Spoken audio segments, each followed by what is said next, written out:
The night air trembled over the Sahel, where the forest met the desert like two kingdoms arguing over land.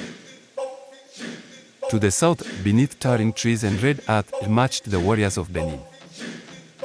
They wore bronze plaques that caught the moon like fire, and ivory wore masks carved with the faces of ancestors. Behind those masks, their eyes shone with the certainty of men who believed the spirits walked with them. To the north, beyond the dunes, the Nubian sand walkers approached in silence. No armor. No drums. Only cloth wrapped tight, bows slung across their backs, and sun-dusted skin the color of the land itself. They were hunters, trackers, ghosts born from heat and wind. Where the Benin men stood tall and proud, the sand walkers dissolved into the darkness like a mirage. The meeting happened at dawn, the hour where deserts glow and forests breathe cold. The Benin line formed fast, shields locked, bronze masks staring out like gods waiting for tribute. The sand walkers did not line up. They appeared in scattered arcs, shapes half hidden by dunes, moving with the calm of men who had killed long before they were seen.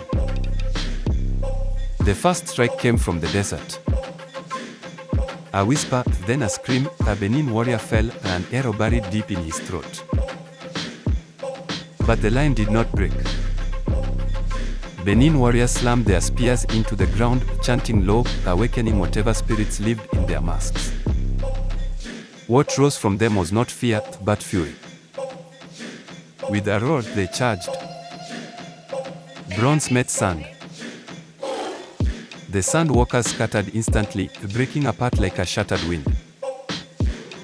They fired while retreating, barrels bending through the air with impossible accuracy. But once the Benin closed the distance, the desert hunters lost their advantage. A sand walker leapt from a dune, blade drawn, only to meet a bronze shield and a crashing strike that sent him tumbling.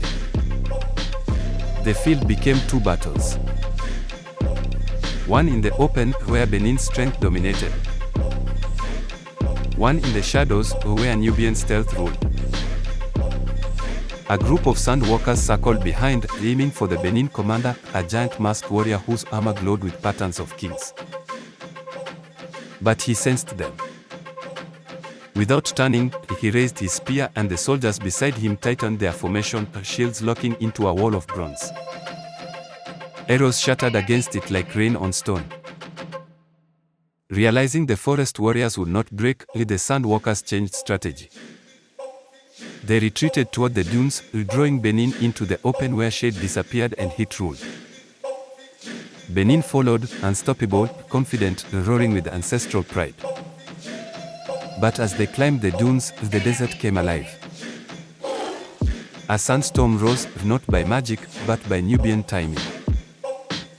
Wind, dust, swirling grit that blinded eyes and drowned shouts. The sand walkers vanished into it, striking from every side, then disappearing again. Benin warriors swung wildly, still fearless, but now fighting enemies they could not see. Masks dulled.